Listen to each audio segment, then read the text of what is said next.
Hi, I'm Miss Taylor. I'm the lead teacher of the Atlantic Coast Engineering Academy, and we want to thank you for your interest in our program. The purpose of this video is to give you the most concise overview of our program possible. We'll go through the different courses we offer, what those courses are like, and what some of the other aspects or features of our program are. So first off, what is the AC Engineering Academy? Well, our academy is a collection of 4 courses that give students exposure to and experience in various fields and disciplines of engineering. We don't have just one focus for our academy. We do try to give students a broad exposure to different disciplines in engineering so that they can see what is the best fit for them. Our courses can also be taken in any order. So in a perfect world, I guess students would come in and they'd start with our intro course and they'd work their way through. But we have had students jump into the program in course 2 and even course 3 without any issues. The content of each course is independent of the courses that come before and after it. And so it is possible for a student to take the courses out of order if that's what fits their schedule best. Our first course is called Introduction to Engineering Design, and this course is an overview of the engineering design process with emphasis in technical drawing and CAD software. And that CAD software is a huge component of this first class. Students learn and test for industry certification in Fusion 360, which is a CAD program, and that industry certification is an industry recognized credential that students can take with them to college and put on their resumes when it's time to start applying for jobs. Our second course is called Principles of Engineering, and this course emphasizes the physics behind engineering, such as simple machines, vector math, and robotics. Students in that class do a lot of building, and it's also the course where we're currently running the ACE mentorship program through that, and I'll give you more information on that in a few minutes. Our third course is Digital Electronics.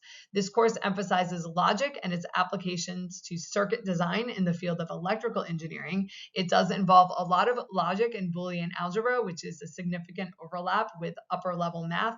And it's kind of neat because it's not the kind of thing that a lot of students get a chance to study in high school. And so we get about 3 or 4 months into the school year and the students realize that just a couple months ago they wouldn't have had any idea what any of this stuff was, and it looks pretty impressive. And our last class is Engineering Design and Development. This is a capstone class in which students take on independent projects and research to deepen their understanding of engineering, and this is the first year that we have offered that course. So we are in our very first year this academic year with EDD. These are some photos of different activities that go on in our classes. So these first few photos are from Principles of Engineering. They do a lot of competitions in that class. They are building bridges, both actual bridges and simulated bridges in some of the software that we use. They compete in teams to see whose bridge can hold the most weight or whose simple machine can lift the most weight. And they also do a lot of incorporating cost into that as well.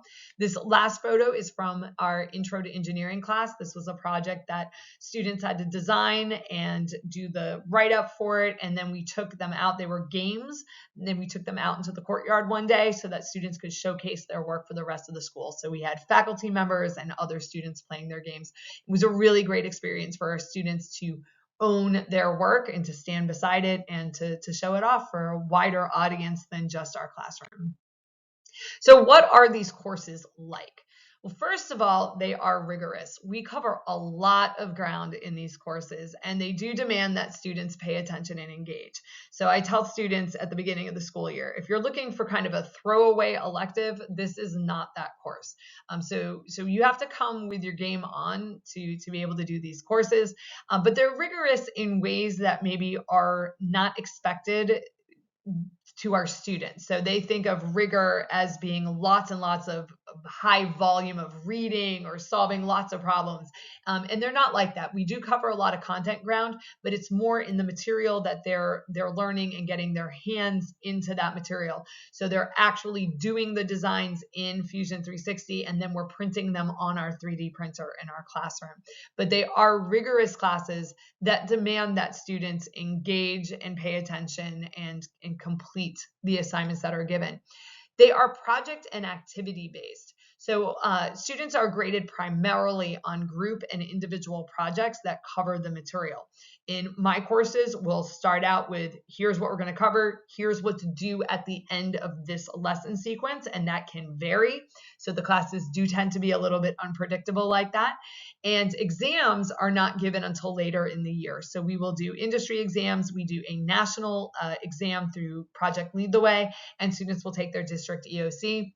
But those exams are not given until later in the year. So where students often think of high rigor as meaning, well, I'm going to have lots of tests and I'm going to have to spend a lot of time studying. No, we just need you to be engaged and on task when you're in class, making sure that you're getting these projects and these activities completed. And these courses are unique. They develop skills that are often overlooked in traditional academic classes. We do a lot of collaboration. We do a lot of communication. Students make videos. Students stand in front of the class, present their work. I showed you a photo earlier of going out to the courtyard and showcasing your work. Students that participate in the mentorship program will present their work to panels of engineers. And a huge thing is the ability to work around setbacks.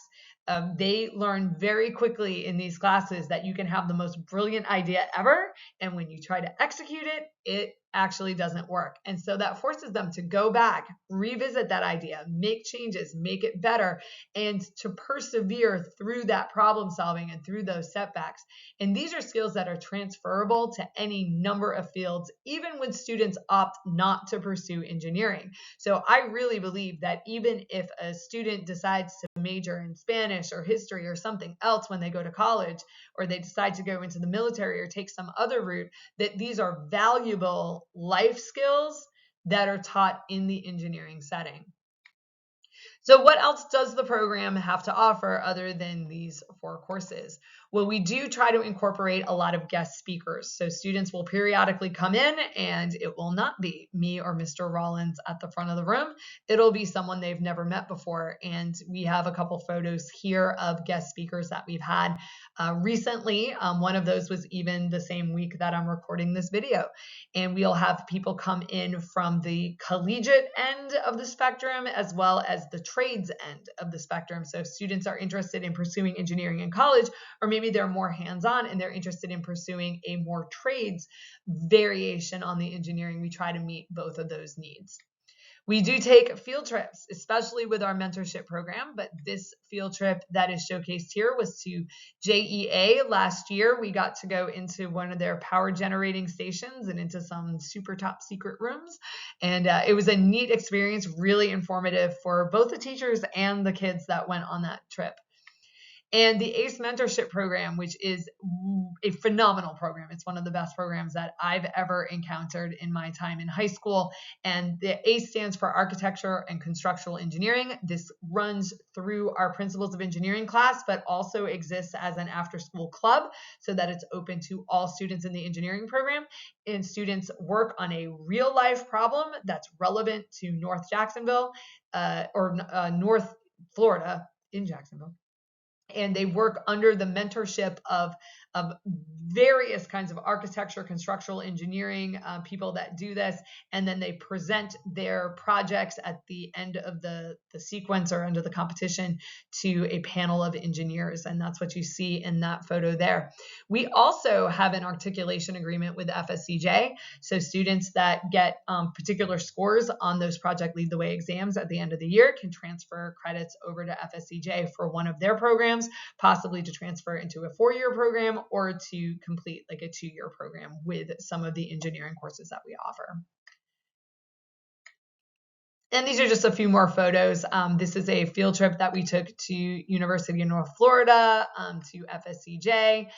That was one of our trades day field trips. I think they were doing a hammer competition in that photo. This was a virtual tech fest that we held on campus, and that is a photo from the ACE Mentor program with the kids working with the mentors last year. We are a growing program. So we began offering our first engineering course in 2019, and since then we have grown to 4 course offerings.